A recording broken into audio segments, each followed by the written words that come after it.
I don't want to be popped. What is up? What is up? And welcome back to another episode of Blood and Beer, the show where we talk blood sport and we drink beer. I'm your host, Matt, and as always, we've got some MMA to talk and some beer to drink. With me on Wednesday, as always, is my friend Cody. How are you doing, Cody? Fantastic as always. How we doing, man? Uh, I'm doing better than our bets did this week, better than ESPN did this week. Bad card ahead, bad card ahead. But after this card, we've got a pretty good string of good fights. So we'll be negative this week. We'll be down in the dumps and we'll probably lose some. Actually, we've been killing it on these terrible cards. We lose money on the good cards. We need to stop betting on our favorites. That's the moral of the story, and we need to stop betting against Justin Gaethje because I do that every time. Um, anyways, so last week's bets today. First, I'm all over the place. Today, we're going over Marvin Vettori versus Roman Dolidze 2, the entire main card breakdown. We've got some talking points we're going to go over at first, and then give you our bets. Last week, Cody was down 325. I'm down 397. And our friend Noah, who has not sent me his bets at this point yet, I don't know if he's going to get them in by the end of the show. He was up 140. So year to date, Cody's sitting around plus, I think, 2,500. I'm sitting around, or 2,550, I think. I'm sitting Roughly. at 1337, I think, or 1367, something like that. And Noah's at plus 140. But he's only got one weekend, so he's doing all right. Beginner's luck. Yep. And today we are drinking. We might get trash because this card is trash. Got some Mickeys for you. What you got? Got Some some. We Tweez? got some twisties for you. Yeah. All right. Well, Cody, UFC 13 is what it is and was what it was. It had a really boring main event. Alex didn't go for it. We have another boring style champion that. How does the UFC combat this? How do we combat this new boring style that we have in the UFC that's so dominant on the scorecards and not entertaining where these guys aren't going for action, they're not going, but they're still doing moves, they're killing time, they're making it look like they might try something but they're not. How do we combat what's been going on with these champs like the Bilals, like the Marabs, like the Ankalaevs, like the guy in the main event this weekend with Marvin Vettori? He fights that way. How do we stop this half takedown stalling tactic that we're seeing that just dominates the scorecards? Or do we not stop it? Is this the new wave and we just got to wait for this wave to die down?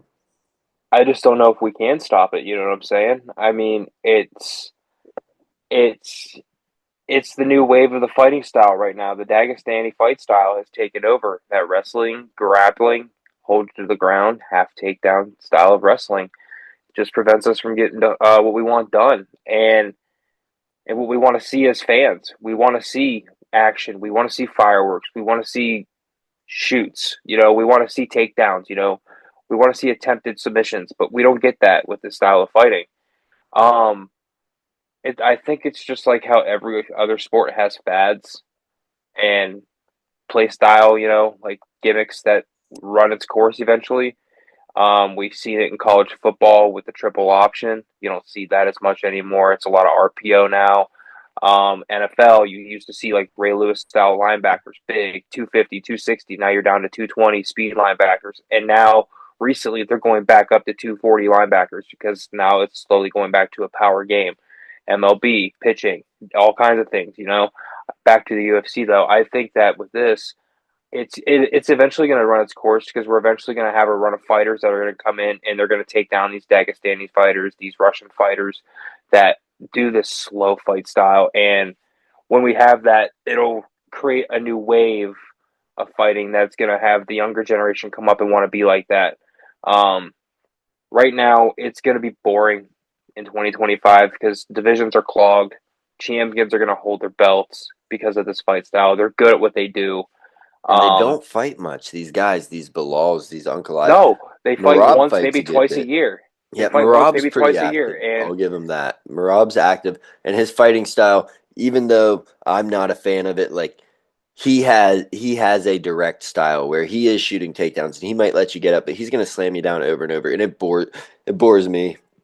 He'll strike with you though, and he just goes for it more. He makes it at least he makes it high pace, whereas these other guys make it low pace. And you said it, the Dagestani, and I agree with you. You have guys like Khabib and Islam who don't do that, who go for the finish, like Umar and like his brother Usman, that go for the finish when they're in these wrestling exchanges. But then you have these other guys that are parts of that camp and they're just used to getting wrestle fucked forever. So the only way they stop it in the gym is by this clinch work holding against the cage. And that's what we're seeing it dominate because these guys have been up against the best in the gym and now they're the next best, I guess, because their skills, they're good enough in the striking and they're good enough everywhere to match you a little bit, and they're really good at holding you and stalling. I think though the way we're gonna see this fixed is the fighting nerds are gonna come in at 145, Joan Silva champion. We're gonna see 155 Mauricio Ruffy, a Conor McGregor style run champion. We're gonna see 170 Carlos Precious, even though he's old. This dude's a stud. Stud. He's not getting taken down either. We got Volkan or Diego Lopez next week. Well, We they're got not. No, I'm talking fighting nerds though. fighting. Okay, I see what you're And saying. so that's three divisions in a row. And then you got Kyle Brahalia, who's on the cusp of the championship as well. So Right. they're looking good. I think by 2026, I don't think that we're gonna have four champions consecutively or all at the same time, but I think all four of them. I say three of the four are gonna hold a belt, but I think all four have the potential to. Now And I now if this goes on though for say another 2 years somehow, where we have this boring style of stalling fight, do we change how we score? yeah, I mean, you kind of see them already moving to that. They had a summit a couple years ago where they're like, your first focus is damage, and then these guys were like, okay, I can't get beat up and do this, so I'm gonna stall and do this. I was about to And say I don't know really how but how much you can favor control time. You know what I I'm think saying? maybe you get these refs to start to be like, hey, if you're just transitioning from potential setup to potential setup, I'll give you 20 seconds or so on the cage, but I'm not going to let you hold the guy there and kill the fight because you desperately want to take down, but you haven't done any damage. You're not even throwing knees or strike. Like, you know what I mean? Like No, you got to if they're do just something doing to. simple, if they're just doing simple transitions, from side over to over the back, things like that, just to make it look like they're busy. And if the ref just keeps constantly seeing this, stand them up. You Yeah, have get every him off the opportunity. cage. Be like, You have hey, you guys aren't doing enough. yeah. This And is if a you this is a fight. This isn't a wrestling match. no, and Wrestling is a part of the sport, and that's what takedowns are. That's what all that is. But and holding when up the against fans the start booing like they were, I think these officials need to start listening and understanding what the atmosphere is and giving them what they want. yeah, Because and at the end of I the day, this is entertainment, and we also want to make this a more competitive bout than what it has been. And I like to be a purist because, like, on the ground, when someone has someone on the ground, they got the takedown. I don't think that should be stood up. That shouldn't be stood up. If they Mm, got the takedown, even if they're not doing a ton, they're on top. They have the advantage. They shouldn't lose that. But you have to do such little work to put someone up against the cage and just put your head on their hip and ride them out for a round. That's just. But we can't. The judge or the ref can't break them up just because of the billing, because even though it's entertainment, it is a sport, and it's just the gamification of it is, yeah. But we'll stop talking that. We talked about it earlier. 313's got me in a bad mood. So we'll move on to the next question. We got one new champ already this year. We got another new one guaranteed on the next pay-per-view. How many more new champs are we going to have this year? So we got two already. How many, including those two, are going to how many new champs are we going to see plus those two? um, And plus who? those two, I would say, including those two we've had already, I would say four, maybe five new champs this year. Obviously, the winner of Volk Lopez is going to be New a new champ. champ, so we're going to have that. That's a given. Um, but I think Imavov is going to get a chance at Duplessis, and I think Imavov. Oh, I think it's going to be Hamzat, and Hamzat's going to wipe him. I don't know because I'm just thinking. I was looking at the rankings earlier, and I was like, Imavov's up there at what, at contender number one right now. No, Hamzat's one. Hamzat's one. Are you sure? Even if he's not, Hamzat, Dana White has said that Hamzat's probably or guaranteed the next title shot. Okay, because like I was thinking, like if he gets that shot, I was going to say Imavov was going to beat Duplessis and I have do, that title. See, I don't think Imavov beats Duplessis. I think Okay, Hamzat does. But I like how you see. Duplessis, I don't think Imavov wants a messy fight, and that's what Duplessis is bringing every time. And I think it would just frustrate him to the point of no end by the end of round three, a guy that's in your face the whole time. You saw it, you didn't watch it, but the Cage Warriors main event this past weekend, even though it ended in a no contest, the guy had a very similar style to Dricus, better technically as far as how it looks aesthetically, but the whole fight, he wasn't doing anything super flashy, but what he was doing was just the guy could not breathe. He's pressuring him in his face. Didn't shoot a single takedown, just in his face the whole time punching. He's going to take your punches and he's just in your face. And Dricus is that style, and I don't think Imavov likes that. Imavov likes a pretty fight where he can strike with you on the outside. He's not afraid to get hit, but I just think Let's Dricus, say that man's got a pretty good chin here, man. he does, but just the way Dricus fights, I don't think it's going to be a knockout. I think it's going to be like a 49-46 where Imavov might get round one and then Dricus is like, all right, I'm going to frustrate you with just running in like this, fall into you, take you down. Like, people don't know how to stop that. But a guy like Hamzat who comes out so dominant, he's got the best chance to beat Adrikas because everybody else is going to be game planning, trying to game plan for Dricus, and you can't because nobody fights like Dricus because he doesn't fight right, but it works. But Hamzat's not game planning for Adrikas. He's taking everybody down the same way. He's only got about 90 seconds to win the fight, but he can beat anybody in those 90 seconds. So I Right, I can see where you're coming from there. I can understand that one. And if Dana's already said that one, then that Duplessis' next opponent would be Hamzat. Then I kind of would have to put that in place of my Imavov pick then, because I think that he would be the next champion there in that division. Um, so I can understand what you're saying with that one. I'm not going to disagree with you because Hamza is that ferocious first 15-minute fighter. You know, he's good through the first three rounds, and he's somebody that. Ooh, first round, buddy. That dude don't But have 15 minutes in him. I mean, we've he's seen made it. it 15, but I'm about to say we've it, seen it. We've seen but it. he gasses in the last round and a half of both of the 3 minute fights that he went the distance in, like Well, with Gilbert. wasn't that really really really early on though? No, no, no. He was finishing everybody early. So Gilbert Burns, big test at 170. Back when he was still fighting there. They went the full 15, and early on Gilbert's getting cracked, getting beat up by Hamzat, but not getting taken or not getting dominated on the ground like everyone else does. And then the last round and a half, Gilbert's beating the shit out of Hamzat, drops him, beating him up. Kamaru Usman gets 10-8'd in the first round in their fight, which was short notice for Usman. Hamzat had a full camp coming in. Usman took it on like 4 days' notice, wins the next two rounds. I thought he ends up losing a majority draw or a majority decision. I think one judge had it draw, the other two had it for Hamzat because of the 10-8 round. But I thought that Kamaru won that fight if you scored it a 10-9 in round one because he definitely won the last two rounds of that. So Hamzat's gas tank doesn't hold. He has survivability. He can survive and he can still fight, but he's not winning those rounds because his I can motor see. is just falling off. But that's not what we're talking about. We're just talking about that first initial burst.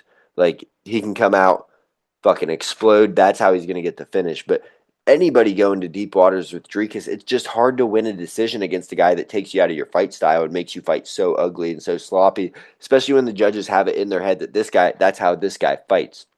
When they see another guy fight like that, they're like, "Oh, this guy's out of his element. This guy's kick." You know what I'm saying? Right, Like right. Dricus has that expectation, the lowered expectation, and he still puts out that output and he does all that. So, but yeah, no, we're getting off topic. We're talking about new champs, and I agree. I think that middleweight is going to be a new champ. I think we're going to see Hamzat, maybe Imavov if Imavov gets it because Hamzat has visa issues still.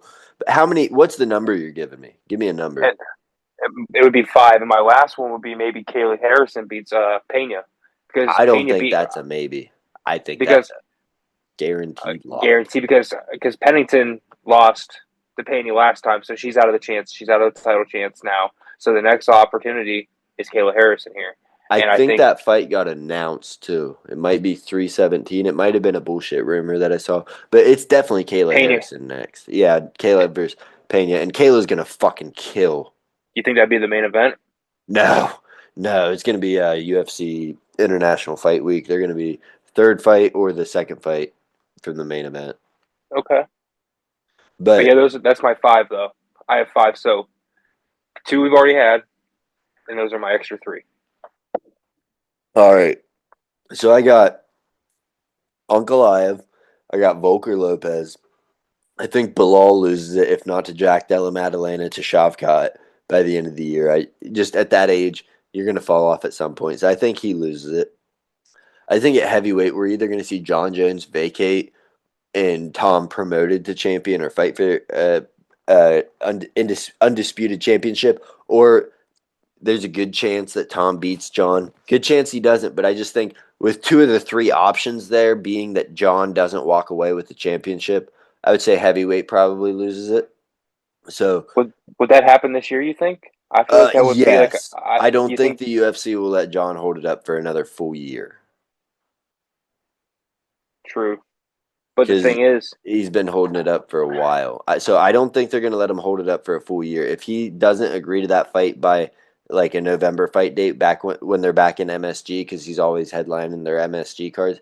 If he doesn't agree by then, I think the UFC will either strip him or force him to vacate. I can I can maybe see that too. And what, like, force him to retire possibly at that point? Because I mean, They if you're might not not holding, say you're forced to retire. They might because say he's like not. Is he under contract still, or is he? He yeah, seems like he's on a. he gets like an I'm 8 fight deal every time he fights, so they keep him under contract. about to But say it seems like he's on a fight by fight basis anymore. no, it's he does 8 fight deals, even though he's not going to fight him because they give him more money each time.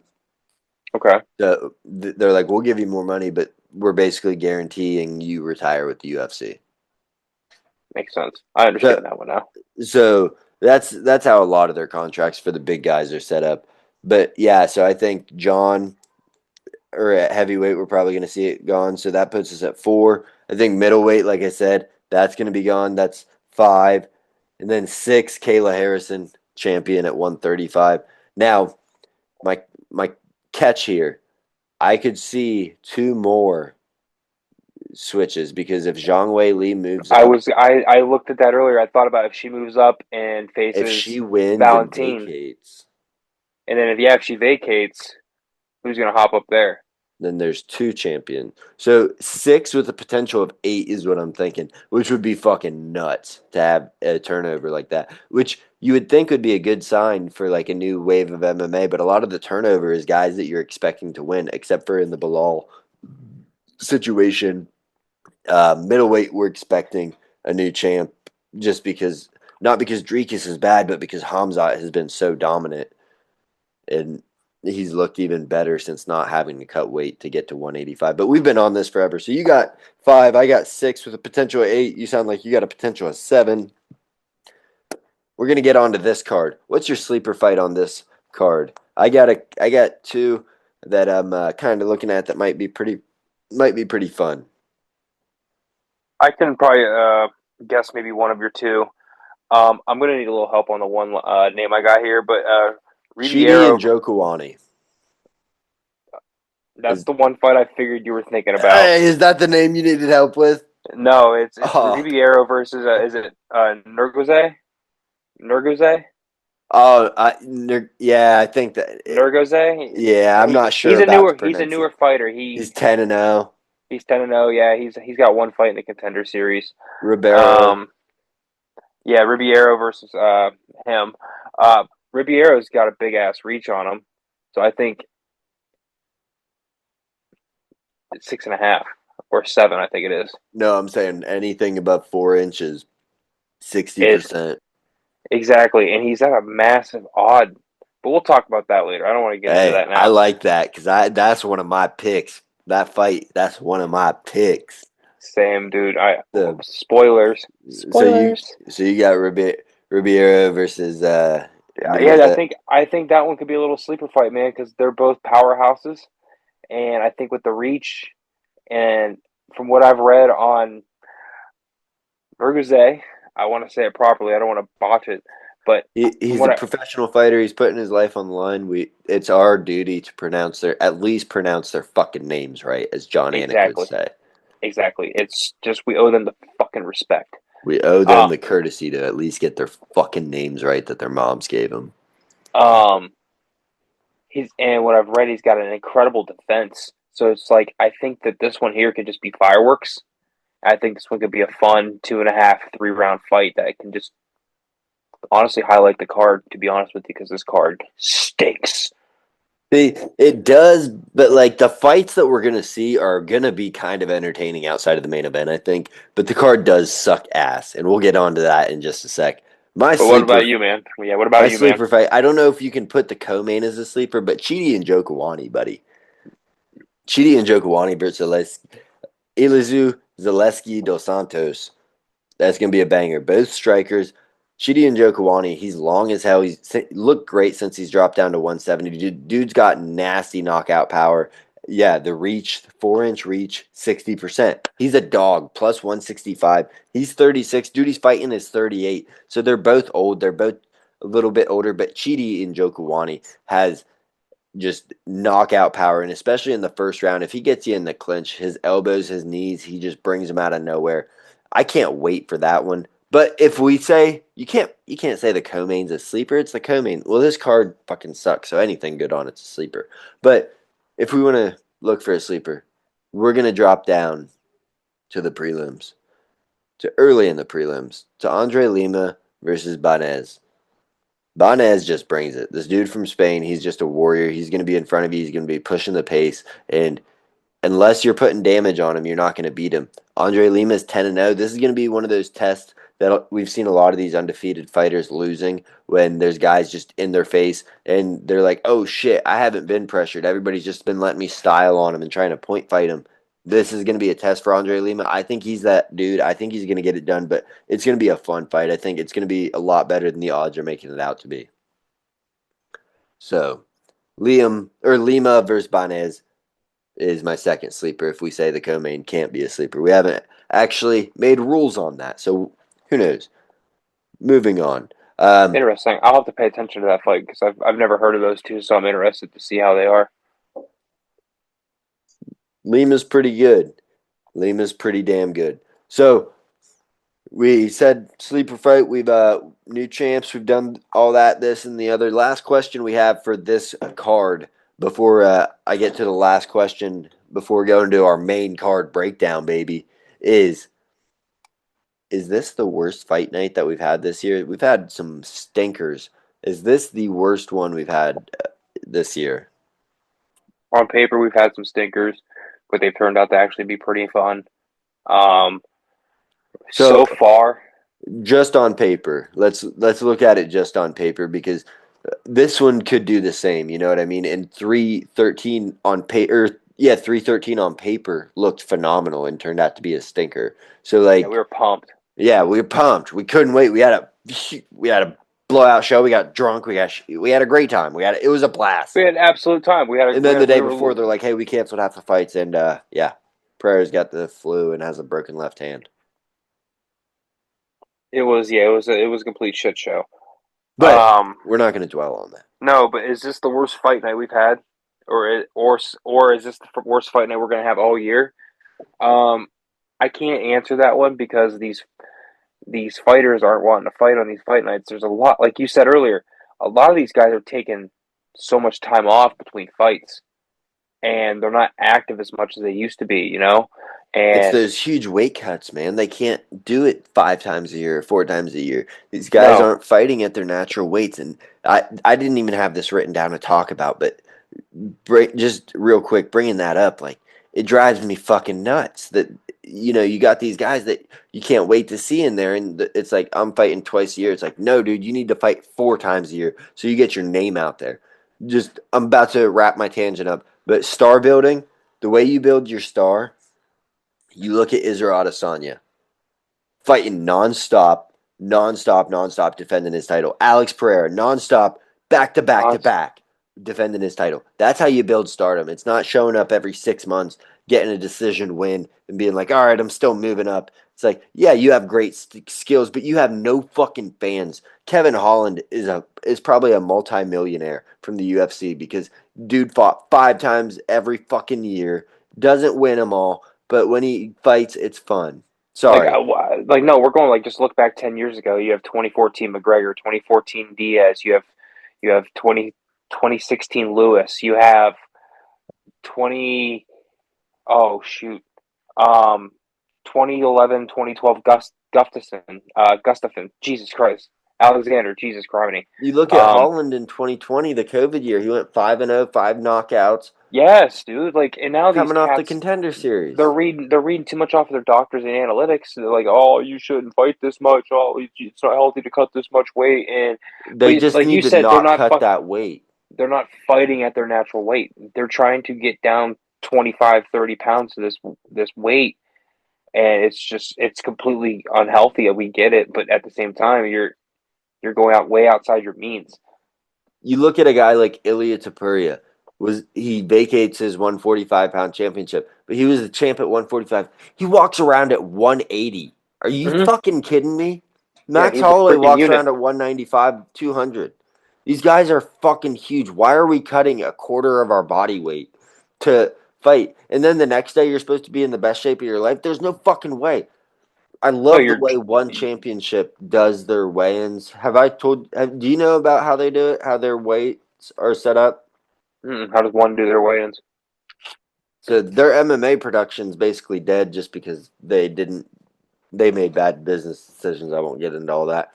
But the way that they do their weigh-ins, so all their weight classes are 10 pounds higher. So like Demetrius Johnson, max weigh-in was 135.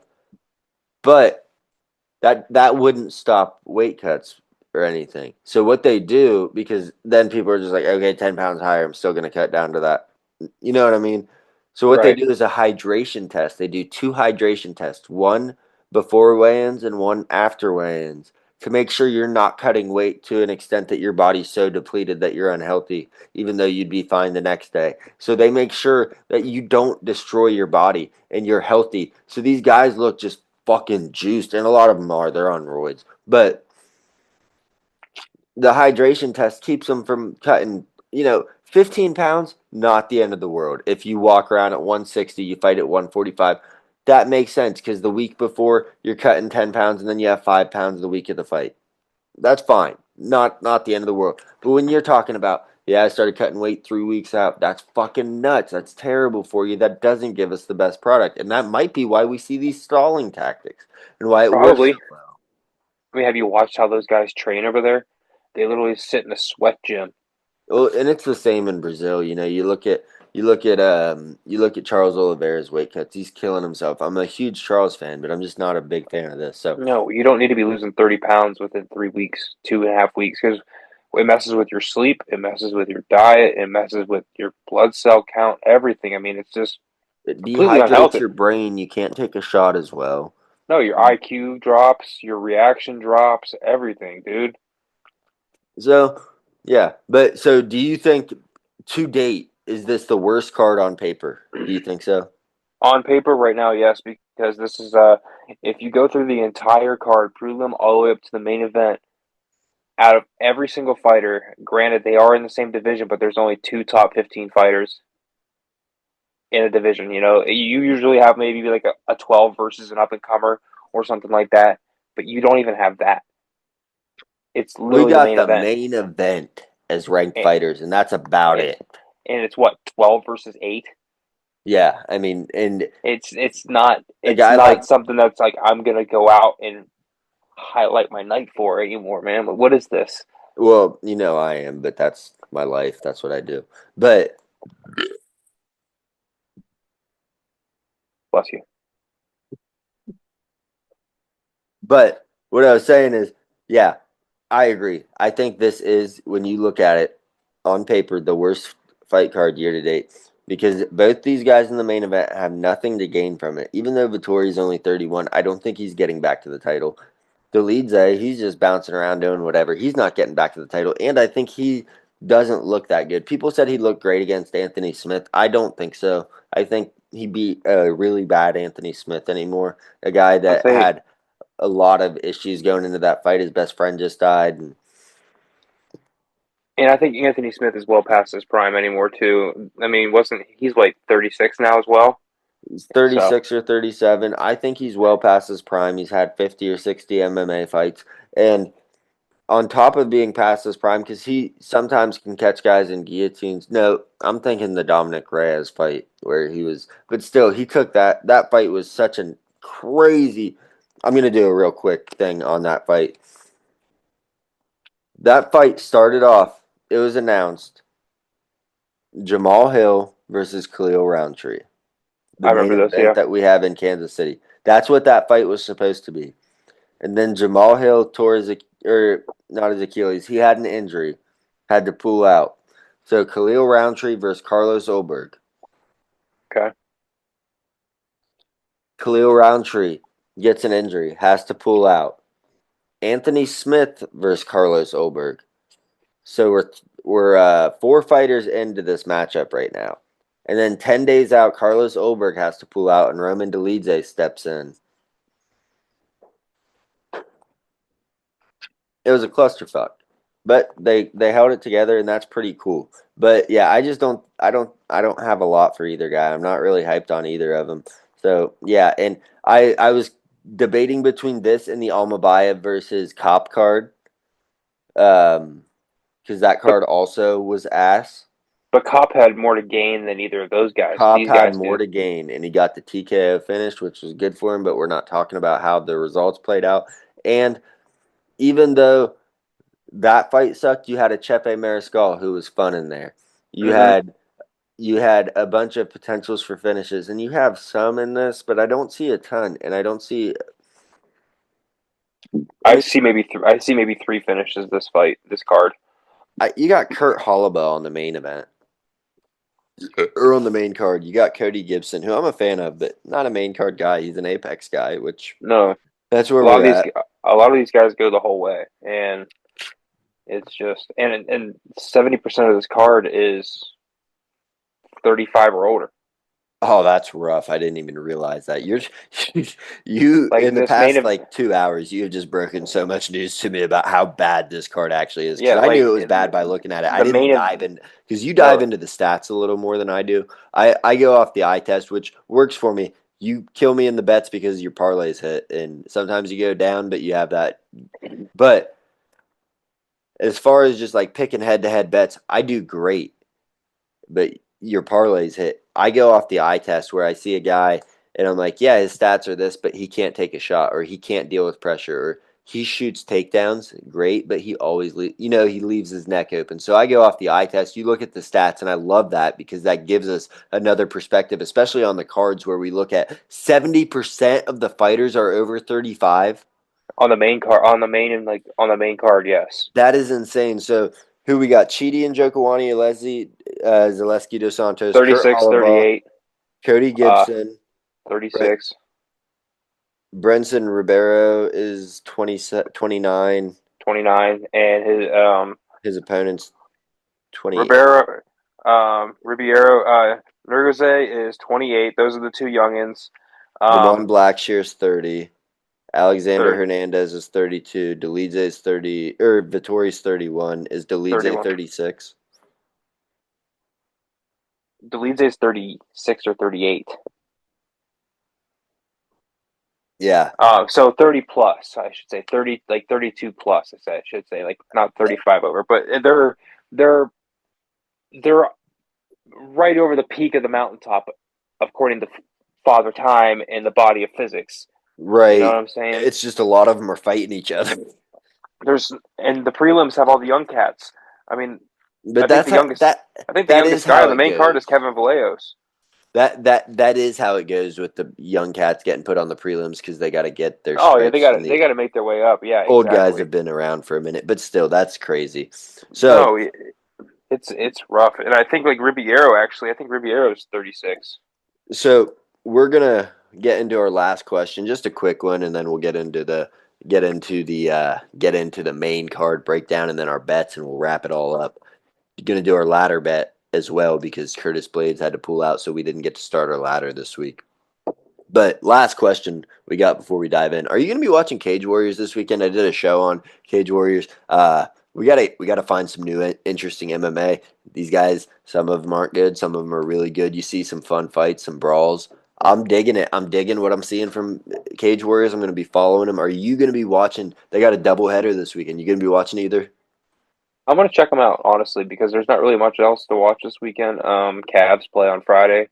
I don't think they play again until Sunday, so it'll be a pretty boring weekend for me personally. And I'm not saying it's boring for UFC or anything like that, but that wise because fight night sucks. But I like watching some Western European sometimes and maybe some Irish fighters Yeah. because those are some feisty dudes and they like to get down and they like to get handsy. So And um, the main event on Saturday, Luke Riley versus Tierman, I think is his name, Abasov. Abasov's brother or cousin was a champion and won. He was a beast, Cameron Abasov.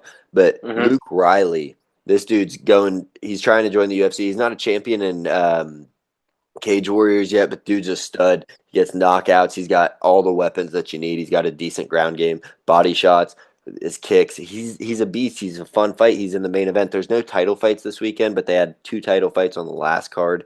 So yeah, I'm pumped for it. 2 days in a row. I'm gonna get you that Fight Pass info so you can catch up on it, and maybe you find a different regional promotion you like. But either way, yeah, pumped for that. So we're gonna get into this card. We're gonna do our main card breakdown. We're gonna do it. We're gonna talk Let's about do it, this baby. card. Let's do Let's it, baby. We got this. let's Let's do it. let's. I'll kick things off with Vittori versus Dolidze too in the main event, and they fought twice or they fought once already, and it was a boring fight. They used to train together, so that never makes for a fun fight. I think it was a split decision or a decision for Vittori. I know he won, but I thought Dolidze won it. It was a boring fight though, holding up against the cage. One thing I like about Vittori is he has an iron chin, so if he gets drawn into a firefight, he might lose that firefight, but he's not getting knocked out and the fight's fun. And Dolidze has a ton of power.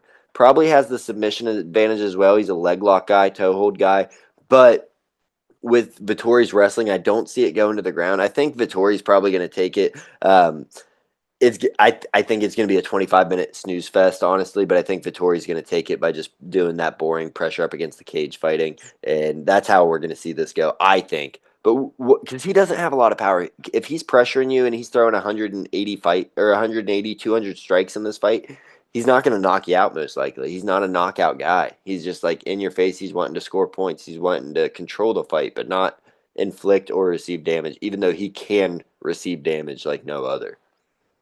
No, I completely agree with you. Vittori here, he's just like you said. He's get you along the cage, kind of slow you down, kind of guy. And I think for him in this one, he's gonna take the ground early. Because I think if Dolidze gets past round three, I think his knockout power is going to come to an advantage. I know he has three KOs. I think in his last was it 9 fights, maybe 10 fights, whatever it is, or He's something. got some power though. He's got the power to do it, and he's got the stamina too, and he's got a pretty solid chin, like you said, like with Vittori. But I think the ground game is going to be an advantage to Vittori here because Dolidze's ground game is not very good. His Submissions takedown, are, but wrestling isn't. You're right. no, Like his takedown defense was like 47% I saw or something like that, which is very very very subpar. that's Um, bad. yeah, it's not very good. Um, and Vittori averages about 1 and 2/3 takedowns per 15 minutes through his career. So I mean, he probably does about 2 takedowns this fight and gets him to the ground at least probably in the second and third round, maybe. Yeah, I mean, Um, two takedowns and winning one more round, two takedowns and controlling them for both rounds. That exactly. And I don't see Dolidze freaking getting away with this one here. Sorry, I almost lost my train of thought there for a second. you're I good. got a It's easy on notification. this card. I, I got a notification. I was just got my train of thought lost. Um, but no, I mean, and also with Vittori though, he's not like we've talked about these fighters. He's not very active. He's had 4 fights since 2021.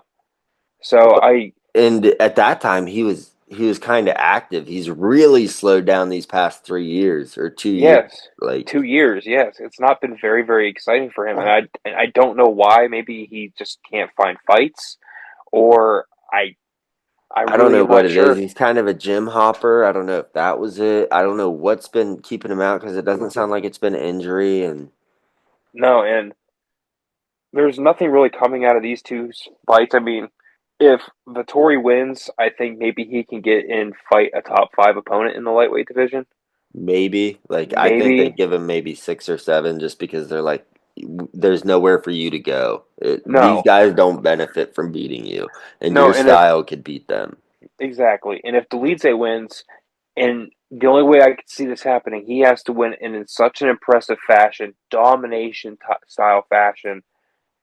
Maybe he gets a top six, top five fight. He's not going to move up crazily because he has no shot anymore. But I mean, just for the entertainment to throw him on, maybe as like a co-main event or like maybe as a third fight on a main card.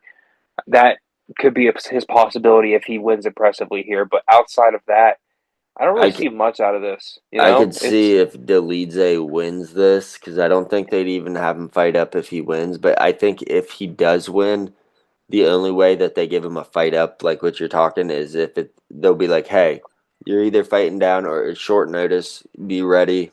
You could fight up, and that I think they'd use him as like a short notice replacement. But they're not going to be like, you earned a Kyle Brahali, you earned a oh Imavov. no, by any means, he would have to literally have a first round knockout. And I just don't see that happening with a dude like a No, chin that Vittori has. But so we're on the same page there. I'll let you take this a little bit. Chidi and Jokuani, I talked about it a little bit. He's taking on Alezu Zelensky dos Santos. How do you see this fight going down, Cody? I like Chidi Njokuani, honestly, dude. I think he's a really underplaced underdog here at plus 190. I don't really understand. He's got a 4-inch height advantage, 7-inch reach advantage. That's got to be not even just a 60% upper. It's got to be a 75, 80% upper on a percentage chances with the height increasage. Because And I'm he's sorry, great in the clinch. So, he's like, so good in the clinch, and he's got great footwork. He can avoid the punches. He's got good timing. He's got good pace. I don't understand the ranking on this one here. I don't know what the books are seeing. I don't know maybe if it's the win that freaking this Zaleski on. de Zaleski dos Santos came off of. I don't know if it's that. I don't know if it's they realized his one no draw could have honestly went his way. I don't. I don't see it either. I think I Chidi, I'm with I you. think I think Chidi wins, and Chidi's coming in on a 2-fight win streak himself. He's looked And great since dropping to 170. Those are both his only fights at 170. He's looked great. And like you said, the reach. I'm a huge guy on that stat alone, the reach, because I think reach is a huge thing. And especially when you're two strikers. you can literally Yeah. Yeah. Yeah. just literally hold everything you want. And And then I when the just guy crashes in, you're in Chidi and Jokuani's clinch, and that's where he thrives. That's where he gets knockouts, the elbows, the knees. It's yeah, the odd makers got it wrong. I think Chidi by knockout at 38 is Dos Santos might have bit off more than he could chew.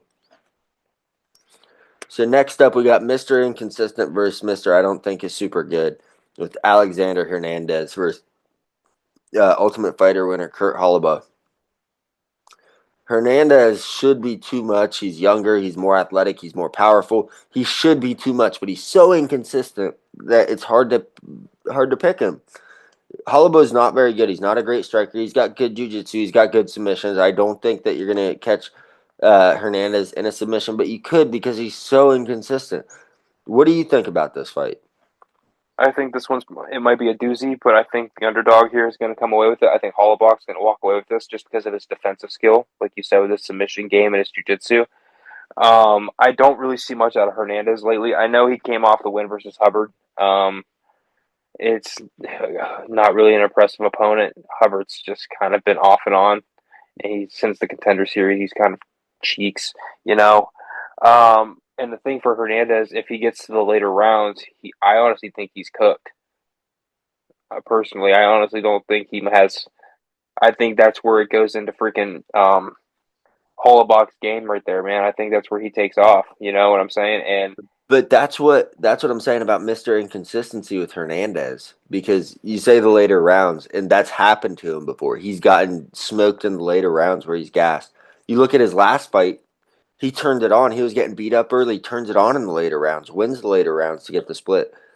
But just Mr. Inconsistent, you don't know what to expect from this guy. So if you're getting odds on Holloway and you like him, I don't like him. But if you're getting the odds and you think that you see a path to victory, I don't hate that.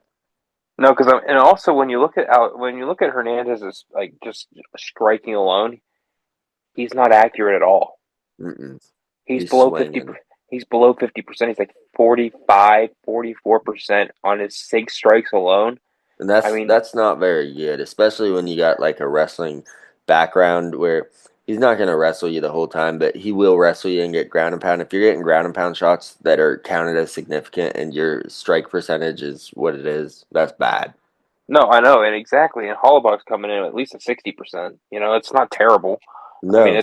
it's that's around the mid average range. So I don't really see what the odd makers are making here. I think Holloway's going to walk away with this one. He's 4-1 in his last five. I think he's got a little momentum on his side. I read up that he had a pretty solid camp. He's feeling pretty motivated about the fight coming up Saturday. I don't like this fight really much at all, but I think what is he at? What has he got him at plus 130? Yeah, plus Oh man, 130, I had Hernandez at minus 200 and Holloway at plus 170. plus 170.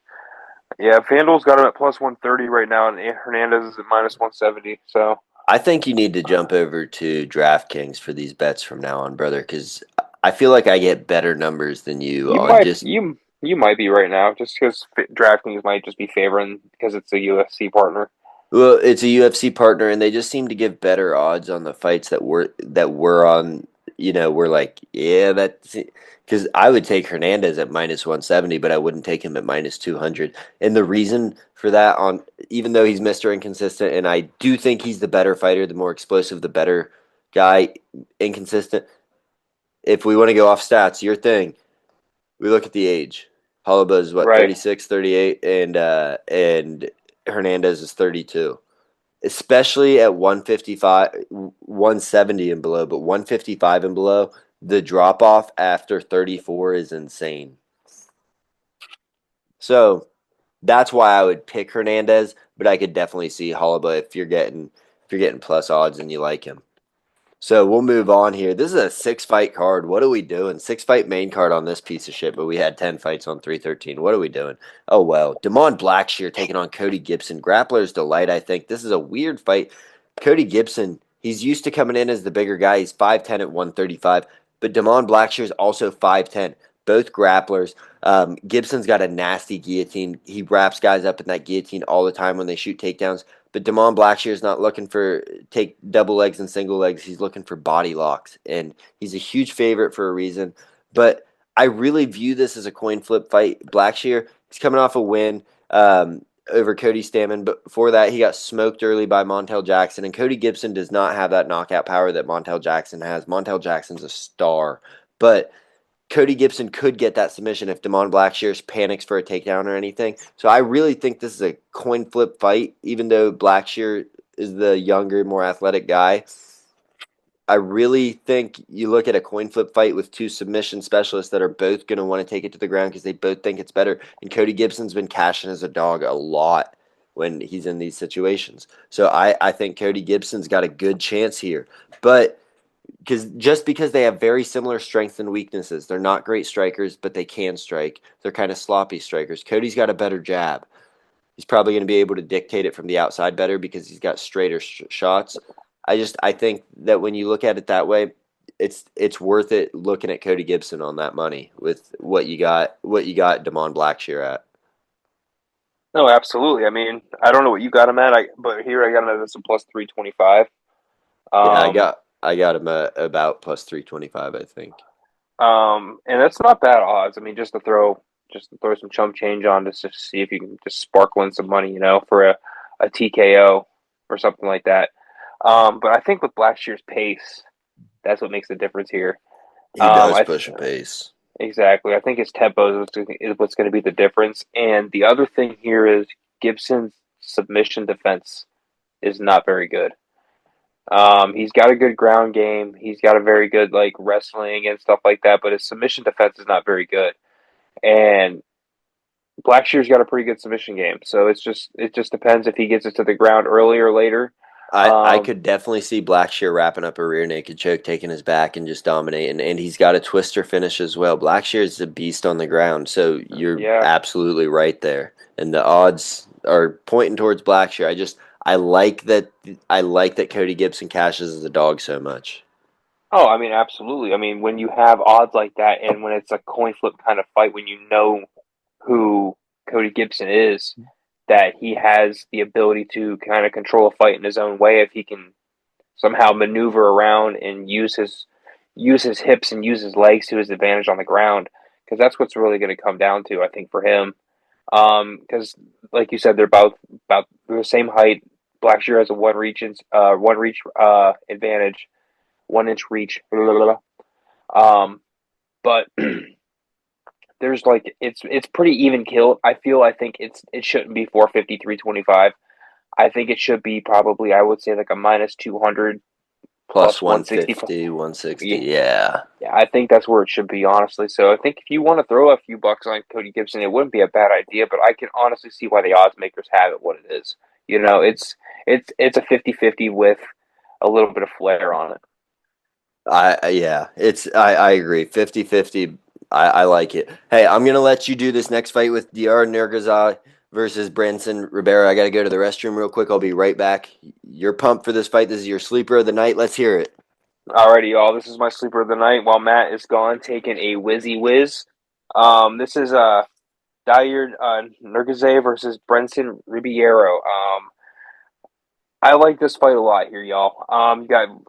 You got Nurgaze coming in 10-0. He's 1-0 in his UFC debut. In the Contender Series, he's got a nice striking game, but he's got a really good striking defense. He's got a 66% striking defense. I'll wait until Matt when he comes back because that's pretty impressive.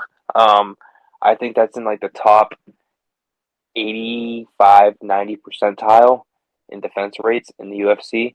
That's pretty freaking impressive. He doesn't take it to the ground very much. He's kind of a push a pace kind of fighter.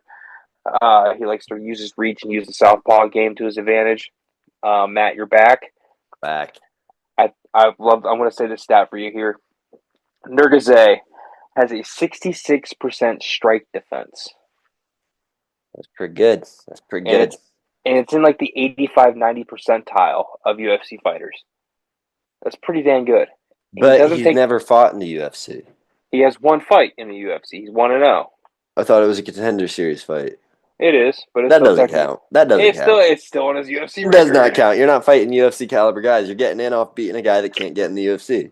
Anyways, he doesn't really take it to the ground often, though. He's push past kind of reach fighter. With his southpaw stance, with his left hand and everything like that. But Ribeiro, dude, he's got a 1 inch height advantage with a 7 inch reach advantage. Hey yo, One hey of these reach yo. odds are about to hit. Exactly, dude. We have to play one of these, man. These are such good odds on these One of things. them. We're gonna play a lot of them, buddy. And Ribeiro's coming off a win. He's 3-2 in his last five. He's yada yada. But dude, he's got power. He's got stances. He takes you to the ground. And I don't know how Nurgaze's ground defense game is, so I can't really attest to that because like he's fought in other series and things like that. Like, what was the other one he fought in? Um, I forget. was it? It wasn't the Samurai series. Because I think it might have actually been the Well, Samurai series. go ahead and continue. I'll pull it up while you're talking. But I mean, I don't, from what I've read, he doesn't really have the greatest ground game. And I think that Ribeiro, with his takedowns, and he has a pretty good submission, and he has a really good grappling game, I think he could use it to his advantage. I like Ribeiro with his reach. Go ahead. He fought UAE Warriors last before Dana White Contender Series, but Eagle Fighting Championship, Eagle. Khabib's promotion. And I wonder who fought Samurai that I was reading earlier. I forget. But, anyways, it's irrelevant. Um, but the thing is, for Ribeiro, though, he's going to have to use that reach to control the pace here because Nurgaze's got incredible strength. He's got incredible pace himself. He's got incredible tempo. He's got great power. He likes to point out. He likes to take things distance. Um, I really like Ribeiro here, dude. At plus 300, dude, he's a great dog, man. Great dog. Listen, And you got the and odds. all the odds makers are seeing is 10-0. They're seeing the 10-0, and they're like, I gotta put some big odds on this, and I don't understand why. Listen, I So fucking love that. I love that because you look at all the undefeateds that are losing this year. They're losing left and right. And you got the reach advantage, the huge reach advantage, the height advantage. I love that on top of the undefeated fighter losing. Give me that all day with Brenson Ribeiro. I love that. So we're going to move on. Yeah, I don't have a ton to say about that. You took the words right out of my mouth there. We're going to look at Kevin Vallejos versus Seung-Woo Choi. And the one guy that's making his UFC debut, one guy on his way out of the UFC. Seung-Woo Choi, 1-4 in his last five. Kevin Vallejos, only one loss, and that one loss is to Jean Silva. And he went the distance with this man. He went the distance with Jean Silva. Lost by unanimous decision. This is easy money, easy pick, Vallejos. He's our ladder pick for the week. If you didn't know, we're saying it now. Minus 550. We're putting our first 10 on Vallejos. We're not putting 1,000 up. We're not putting our profits up. We're putting 10. We're going to see how big we can grow this ladder challenge. But that's how I think Vallejos is the next guy. He's powerful. He can take a shot. He's got good wrestling. He's that new wave of fighter, and he's exciting as well. He's got knockouts, submissions.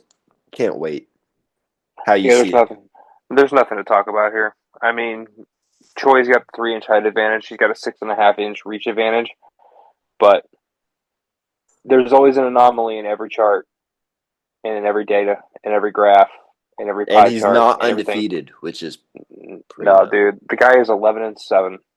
No, He's no, no. not I'm very talking good. about Vallejos. Vallejos isn't going to Vallejos. lose as though he's got one loss. He's already Oh, lost. exactly. But I'm talking about Choi here. Choi is already got 7 losses on his 18 fight resume. He's He's a mid. mid fighter. He's not very good. Let's just be point blank and honest here with that one, y'all. The only thing he's gonna have to use his brain to exploit gaps in the fight. I mean, that's his only option really here. He uses leg kicks, get points, try to last, try to survive, try to not die. Other than that, I don't really see much else. I think Vallejos walks away with this one. You hear that pop when I just did that? I was talking. Oh, I think I dislocated my shoulder. Um, not really. Yeah, no. I just popped it, but it hurts. So that's the main card breakdown, baby. It's a card. It's a card that's happening, and it is definitely happening. It is definitely not getting canceled, and it is definitely happening, and it's not a very good card. So we're gonna move on to our bets. We already went over our ladder since our ladder got canceled last week with Curtis Blades. We went with Kevin Vallejos this week, minus 550 favorite. So $10 turns into 1181 to build on for the following week. I'll let you, since you're still beating me, even though we both lost, you had less of a loss by about $70. Let me hear your bets, Cody. Let's hear what you got for me. I got four. Um, my first bet is gonna be $100. It's gonna be Ribeiro money line at plus 300. 100 bucks brings you back 300. Total of 400. All right. Next one, the next one is gonna be Najokawani money line. Hey. I got this one at plus 190. No, Yep. sorry. Plus Plus 148. ones. Plus 148. Sorry. Yeah, you need to switch to DraftKings then, brother. Yeah, I agree with you. I got it at plus 148, and I threw 300 on it to bring back 444. A total of 744. I think that's pretty solid there. Even though it's not like crazy high, it's No, still pretty good odds. It's plus that's money. nice. Hey, listen, man, I'm with you on both of these so far. We got something similar going on. So And then I got Hollabach money line at plus 154. I threw 200 at that. It's going to bring back 308, a total of 508. okay, so all right, and last bet, 400 on you don't a have parlay. 400. Oh, Yeah, I yeah, do. you do. Yeah, you do. I'm going to throw it on a parlay. Vettori, Blackshear, and Vallejos money line. Dude, we have very similar bets this evening. It's going to Black be a sheep. plus. It's going to be a plus 123 money line parlay at 3 leg. I'm going to throw 400 on it to bring back 494, a total of 894.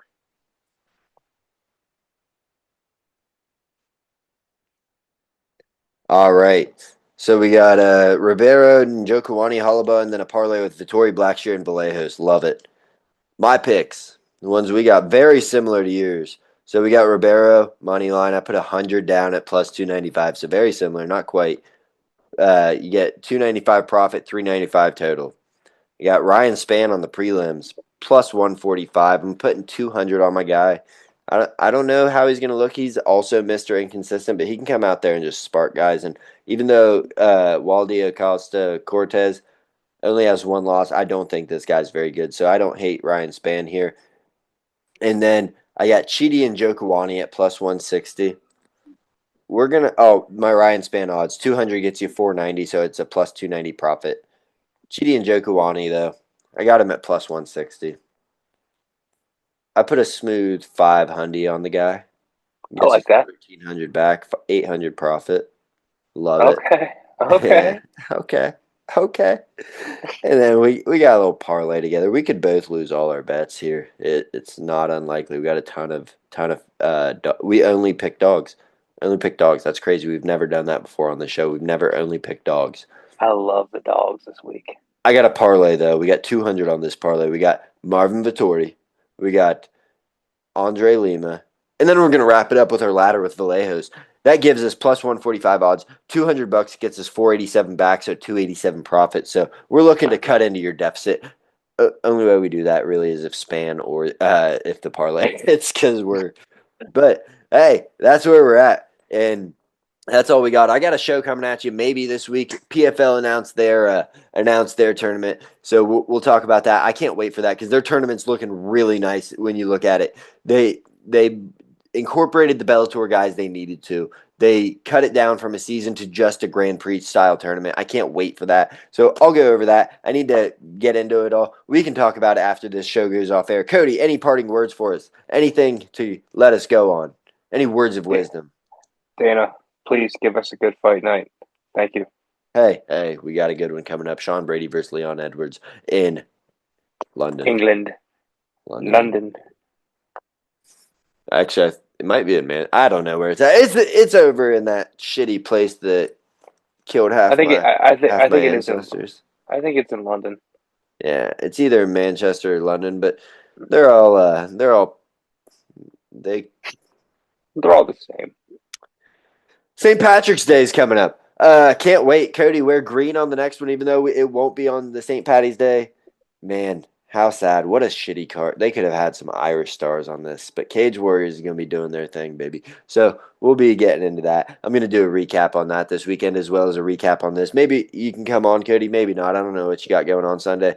We'll see how the card turns out as well, because I'm not going to make you come on and talk about something that was just absolute dog shit. But if it's fireworks and Cage Warriors is fireworks, you're coming, hanging out with me for a couple hours Saturday as we shoot some shows and we make some content, baby. That's Fuck all we yeah. got for you, though. Cody's got nothing but words for Dana White saying get us a better fight night, but he's focused on boxing now. So maybe we ask Hunter Campbell. He's going to be taking over soon. I think we're going to see it a lot sooner than later. But that's all we got for you. Don't forget to like, comment, and subscribe. Let me know your thoughts on this card. Let me know your bets. Where are we wrong? Where are we stupid as fuck? Is Uncle Ive a worthy champion? Or should we not be so critical of these stall tactics? That's just a new wave of the sport. I'm going to tell you, we should be, because we want to see entertainment. We're sports fans. We're fans. We're not fucking here to watch people be better at holding someone against the cage, be better at stopping someone from getting offense off. It's not a defensive thing. It's an offensive thing. That's what we want to see. That's what got the UFC where it's at. Anyways, I'm Matt with Blood and Beer. I'm done with my rant. Cody, thank you for coming on. That's all we got for you today. Adios, deuces. Happy holidays. Happy St. Patty's Day. We got the snakes out of Ireland.